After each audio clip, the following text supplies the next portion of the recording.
Time to earn achievements from Zifu's downfall. He suddenly came to his senses and replied, "Ah, fine, you go ahead first." The person immediately flew off, "Then follow me later." Qin Huio clenched his teeth, thinking, "But my junior brother." The mysterious person spoke, "Stop mentioning your junior brother.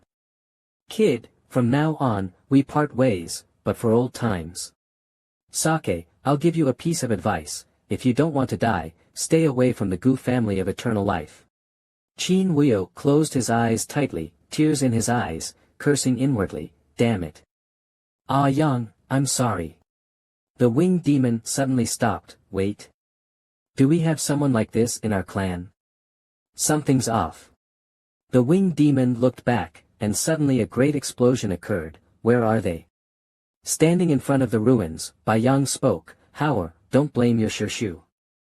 At this level of battle, we can't intervene." Chu Hao painfully knelt on the ground. "How did it come to this? How could this happen? Everything I wanted to protect is now because of me." Bai Yang stroked his beard and said, "I've sent your father to safety, now come back with me to the Supreme Cave." Chu Hao covered his face and cried. Bai Yang continued, "Put aside your grievances with Gu Chang'e 4. Now, focus on becoming the leader of the Supreme Cave, only then will you have a chance for revenge." Chu Hao cried out in the pouring rain, "Shishu, I hate him." At this moment, Jiang Chen and the old evil cultivator stood on the mountaintop. Jiang Chen asked, "Senior, is the struggle in this world always so destructive?" The old evil cultivator replied, "Struggle? This kind of battle at this level is probably a once-in-a-thousand-year longevity war." Jiang Chen's expression became serious. "I don't care whether it's the longevity war or something else. I only know." The old evil cultivator sneered, "What do you know? You still want to take revenge on Gu Chang'e? If you offend him, whether I save you or not is something I need to consider." Jiang Chen was stunned. "Senior, you once said, 'My bones are strange, my talent exceptional.' Could it be that even if I reach my peak, I can't rival him?" The old evil cultivator stroked his beard and said lightly, "That's Gu family we're talking about." He gritted his teeth, unwilling. The bronze little boat spoke, "Jiang Chen, don't be discouraged by the old evil cultivator's words. Don't worry, we'll follow him to cultivate, and when our strength is enough, I will rebuild the immortal boat with you. The Gu family, we can handle them." Jiang Chen suddenly spoke, "Senior, maybe you've never heard this phrase." The old evil cultivator froze. What phrase?" He frowned and said seriously, 30 years in the east, 30 years in the west, don't bully the young because they are poor." The old evil cultivator turned his back. All right, I'm already looked down on as an old poor man. I've heard enough of that phrase, I've killed countless geniuses who said it." The warship returned from the barrier, and the crowd on the ground excitedly said, "Great! The trial of the true Immortal Academy is finally over. I wonder who has the highest score this time. Look! Princess Mingkong is back." Yu Mingkong stood at the bow of the ship, wondering, "Chang'e hasn't returned yet?" Wang Ziqin put his arm around her shoulder and laughed, "Who are you looking for?" "Your husband." She remained silent. Wang Ziqin continued, "Probably just destroyed Zifu, counting the money now." Wang Ziqin teased, "There's a saying from my hometown that I think is perfect for Brother Gu. A man willing to give you his magic weapon may not love you. But a man who refuses to give you his magic weapon definitely doesn't love you." A warship flew through the air, and Yen Ji spoke, "The Dantian is a cultivator's life wheel, the foundation. Spiritual energy transforms into magical power, it's the source of strength." Xiao Ruoyin sat on the ground with a worried expression and asked, "Master, am I too stupid? It's been 3 days and I still haven't opened my spiritual sea." Yen Ji smiled and said, "Cultivation isn't that easy, this step has stopped countless mortals' dreams. Not everyone is a genius like young master. But don't worry, at your current speed, within a month at most, you'll open your spiritual sea." Xiao Ruoyin said dejectedly, but I've consumed a lot of young Master Gu's pills, which depleted many resources. I'm afraid. Suddenly, Gu Changa walked in from outside. So you were worried about this? The enchanting woman said in surprise, young master. He conjured a bunch of pills in front of her. These pills are plentiful for me, Miss Xiao need not worry. Just focus on your cultivation. The enchanting woman replied, following young master, we never lack these things. Xiao Ruoyin was shocked, so many. She held a pile of pills, secretly thinking, how generous, it feels like I'm being kept. Xiao Ruoyin asked with confusion, young master, if it's not too bold, how long did it take you to open your spiritual sea? Gu Changa hesitated, it seems the spiritual sea had already formed when I was born. Xiao Ruoyin froze upon hearing this, murmuring softly, sorry to interrupt. As expected, a big shot is truly a big shot. Gu Changa continued, by the way, in a few days, Miss Xiao should go with your master to the Dao Tian Immortal Palace for cultivation. There will be elders to guide you, and there will be many fellow disciples, which will greatly benefit your cultivation. Xiao Ruoyin was startled and stammered, Dao Tian Immortal Palace. What about young master? Will we have to part ways? He answered calmly. I have to return to the true Immortal Academy. You should cultivate well and not disappoint me. She immediately replied, yes. At the true Immortal Academy, someone was speeding through the air. A group of cultivators gathered and discussed, have you heard? Young Master Changa is back. Does that mean our top 10 list will be rearranged? A brown-haired woman spoke, young Master Changa is really powerful. Fortunately, he's one of our academy. A woman with a headband agreed, yes, it's just a pity that my senior sister, Chen Wu, was killed by Qin Huio while encircling Xiang. The immortal empress looked at King Lu Guan and said, impressive. He even destroyed something as vast as the Zifu. Now, do you still think he is your equal opponent? Lu Guan broke into a cold sweat and said fearfully, well, maybe we don't have to be opponents. At that moment, Gu Changa was being led to a mansion. Yu Mingkong flipped through a paper and said, according to my memory, the Changtian Tower should be about to emerge. Although this world is different from the previous one, there is no mistake about this. I remember nearby there are forces like Luoxia Cave Heaven, Ancient Sword Sect, and the Xinqiu Sect. Suddenly, a maid reported, Princess, young Master Changa requests an audience. She looked up in surprise. Yu Mingkong saw Gu Changa push the door open and asked, what are you doing here? He retorted, what? Is it wrong for your husband to finally take some time to visit his wife?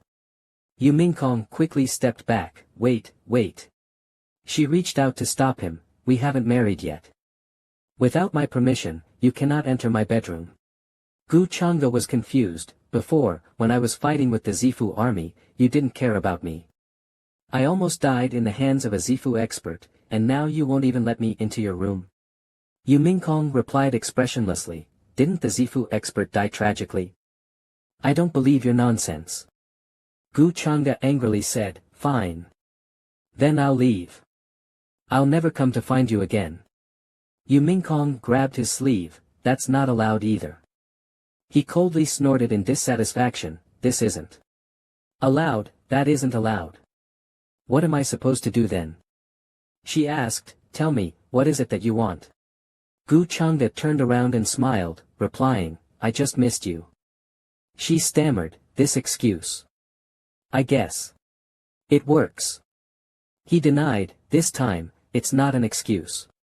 She continued, so, was it an excuse before? Countless magical treasures appeared, connecting into one piece. Gu Changa conjured dozens of magical treasures floating in the air and said, this is the betrothal gift, a present for you. How is it, are you satisfied? Yu Mingkong looked at the magical treasures, her eyes filled with interest, are these your spoils of war? Some of these things are hard to obtain, even in the Wushuang Immortal Dynasty. At the same time, she thought to herself, he really has changed. At least the one from the previous life didn't have this kind of idea. Gu Changa hugged her affectionately from behind, as long as you like it. It's worth the time I spent picking it out for you. He smiled and asked, Mingkong, tell the truth. Have you missed me during this time? Yu Mingkong answered bluntly, no. He denied it, you're being evasive. Suddenly, Gu Changa picked up Yu Mingkong. She asked in a panic, what are you doing? He calmly replied, tell me. What were you looking at just now? Yu Mingkong nervously looked away, I was planning to tell you about it. Gu Changa responded, it's okay, take your time. After saying that, he immediately kissed her lips. She was surprised and said, in broad daylight, you. Gu Changa laid her on the bed, his lips still not leaving hers, I'm not lying this time. I really missed you. He thought, the 7 heavenly artifacts are just a bonus. With a snap of his fingers, he made the magic artifacts emit a soft glow and said, now you can talk. The night was hazy, and Gu Changa asked, Tianquan mountain range, this is where one of the 7 heavenly artifacts, the Changtian Tower, is located. Yu Mingkong leaned on his chest and answered, yes, I went through many ancient texts and finally found the possible location of the Changtian Tower. He extended his hand and summoned 2 magic artifacts. It is said that gathering all the 7 heavenly artifacts can open the secret vault of the Immortal Palace. I wonder if this rumor is true. Yu Mingkong was greatly shocked, is this the Changtian bottle and the Changtian crown? Gu Changa smiled, they're for you. She asked in confusion, what are you giving these to me for? He calmly replied, aren't you collecting them? I can't use them, so it's just right for me to give them to you. She showed a hint of frustration, I don't need them. I can't use them. Gu Changa hesitated, then why are you collecting them? She was silent for a moment. He suddenly said excitedly, so Mingkong is helping me collect them. You're really so thoughtful. Yu Mingkong glanced at him, I think you're too fake. He laughed and replied, just an illusion. Then, Gu Changa quickly sped up to return to the manor. He looked at the system interface, besides system rewards, can't I buy similar magic artifacts and spiritual items? The system displayed. System Mall. The result, such magic artifacts and spiritual items, the host must find on their own, they cannot be purchased. Gu Tianni coughed and walked in, why are you just standing there? Gu Changa glanced at her over his shoulder. Gu Tianni asked, after defeating the Z mansion, you've probably gained a lot, right? He answered casually, well, it's okay, I guess. She continued, you went to see Mingkong, I heard you gave her a lot of nice things. He answered again, Gu Tianni walked past him, not bad. Gu Changa asked in confusion, is something wrong? Gu Tianni looked around and replied, not really, just came to see you. She then asked, want something? She answered, no, do you think I'm that kind of person? Gu Tianni continued, I'm just concerned. She pulled out a ring, leaving her stunned. Gu Tianni looked at the ring in confusion, this. Gu Changa asked, do you want it? She smiled and happily answered, yes, yes. He continued, then take it and go. Gu Xianer excitedly ran off after receiving the ring, okay, love you. My dear brother. Gu Changa stood dazed in place. At the Xinyu Gate, Old Evil Cultivator and Jiang Shen were here. Jiang Shen, the Xinyu Gate. Old Evil Cultivator spoke, yes, the Xinyu Gate is the most powerful force within 10,000 miles. From today, you will cultivate within the sect and follow the teachings I pass on. I hope you won't disappoint me. Jiang Shen replied seriously, I understand. He thought to himself, what's wrong with cultivating demonic arts? In this world, weakness is a crime. Only strength can ensure survival and a better life. From now on, even if I have to kill, burn, and harm cultivators, I won't hesitate. 2 disciples knelt on the ground, pleading, Master, please give us another chance. The white-haired elder waved his hand decisively, leave, your talents are too ordinary, no matter how hard you try, there will be no result. Jiang Shen stepped forward and spoke, Master, please wait, I also wish to join the Xinyu Gate. The 2 disciples immediately looked back, and the white-haired elder turned to look at him as well. The elder said, "You're too old. Even if you have talent, it doesn't meet the rules. The Xinyu Gate only accepts disciples under 18. Jiang Shen gritted his teeth and said firmly, "Master, I believe with my talent, I can make the Xinyu Gate make an exception." The brown-haired disciple stepped forward, placing his hand on Jiang Shen's shoulder and tugging at his clothes, sneering, "The Xinyu Gate doesn't make exceptions even for noble disciples, and you, a kid who can't even wear proper clothes, want to join?" Jiang Shen calmly replied, "This is a brand name." The fat disciple crossed his arms and said, "Oh. Brand name? Go look at yourself in the mirror first." Jiang Shen frowned, confused, muttering to himself, "When I read novels, it seemed so simple. I didn't expect the real cultivation world to be so cruel. Could it be that I really can't even get into the door?" Suddenly, a girl and a boy flew from the distance. The girl shouted, "Give him a chance." The girl was Ji Chuyue. She flew past Jiang Shen, and the brown-haired disciple and fat disciple stood dumbfounded, amazed. The bronze boat warned, "This girl is not simple, be careful." Ji Chuyue landed in front of the white-haired elder, who immediately bowed his head. She said to Jiang Shen, "Hey, beggar, why are you still stunned? Hurry up and follow me." The two disciples angrily said, "This kid is really lucky. One side, why isn't it us?" The brown-haired disciple snorted, "Mortal." Jiang Shen remained frozen in place. Jiang Shen widened his eyes, unable to speak for a moment, then shouted, "Miss, my name isn't that. I'm not a beggar, I'm Jiang Shen." Jiang Shen followed behind them, "Thank you for helping me get a chance to enter the Xinyu Gate." Ji Chuyue replied casually, "No need to thank me, it was just a small thing." Jiang Shen asked in confusion, "May I ask, what is your name, miss?" The brown-haired disciple frowned and angrily shouted, "How dare you ask her name?" Ji Chuyue raised her hand to cover her mouth and lightly laughed, "It's okay, you can call me Chuyue." Jiang Shen smiled, "Chuyue, like the rising moon, truly a good name." The brown-haired disciple grew angrier, "How dare you praise Miss Chuyue's name?"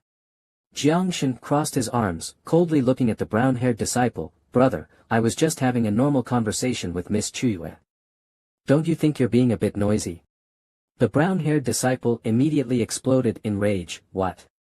You dare speak to me like that?" Ji Chuyue couldn't help but laugh. She slightly raised the corner of her mouth, thinking, "This boy called Jiang Shen is really amusingly silly." The brown-haired disciple approached Jiang Shen, snorting, "You don't know the heights of heaven and earth, follow me for a test. If your talent is too poor, even if Miss Chuyue makes an exception for you, you can only be a servant disciple." Jiang Shen still stared at him with determination. Someone on the side commented, "He wants to break the Xinyu Gate's rules. This is hilarious." Another person agreed, "If it weren't for his luck meeting Miss Chuyue, he couldn't even enter our sect gate. He dares to speak so arrogantly." Ji Chuyue reached the Xinyu Gate, where a large number of disciples had gathered. Ji Chuyue sneered. Wang Ziqin turned sideways to look in the other direction and loudly said, "You know very well that Gu Chang'e is a scumbag, yet you still expect him to treat you well." Jiang Sisi still buried her face in her knees. Wang Ziqin continued to nag, "This kind of scumbag, you should stay far away from him, don't let him touch you." Wang Ziqin helplessly supported his face with one hand and pointed at Jiang Sisi with the other, continuing to nag. "Honestly, when we were at the place of silence, I already felt that something was off between you two. I didn't expect things to progress so quickly." Jiang Sisi's face started to turn red. Wang Ziqin leaned closer to her face, widened his eyes, and gasped, "I thought it was just a small country road, but you two have already gotten on the expressway." Jiang Sisi slowly opened her eyes. Wang Ziqin excitedly jumped up, "Where did your pride go? You were the cautious saintess. You've been thinking about someone who doesn't love you, are you still yourself?" Jiang Sisi closed her eyes again and answered sadly, "What should I do? I can't control myself anymore."